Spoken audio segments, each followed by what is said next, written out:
If a person does not contemplate their own creation, does not know it, they cannot reach that truth.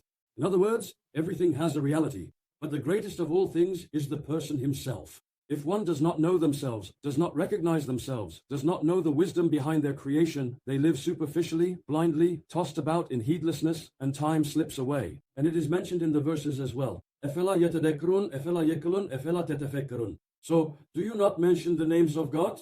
Do you not contemplate the works that God has created? Wouldn't you like to intellectually contemplate the beings created by God? Of course, the mind is one thing, thoughts are another, and the heart is yet another. In other words, a person needs contemplation, needs remembrance, and also needs the development of their intellect.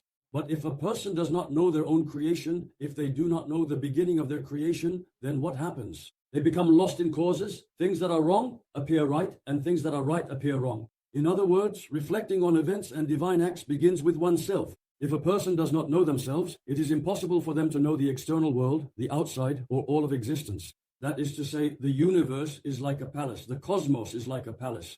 The key to this palace is the human being themselves. So then, who are you here? Or what is a human being? What is your existence? Your existence was brought forth from nothing. How is this event of creation to be understood? How is the act of creation to be understood? So the program is as follows. The program begins first with faith in God, belief in Allah.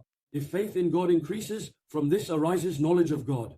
If knowledge of God increases, this results in love. In other words, love of God. If this too increases, it enters the realm of spiritual delight. Spiritual, angelic, lofty, subtle, and delicate pleasures. In other words, if you enter into the discipline of Islam, if you discipline your soul, abandon your desires, break your ego, first live by the obligatory acts, abandon imperfection, follow the sunnah, and begin to live with your heart, what happens then? That is, those hidden secrets, hidden wisdoms, and hidden sciences are revealed to a person.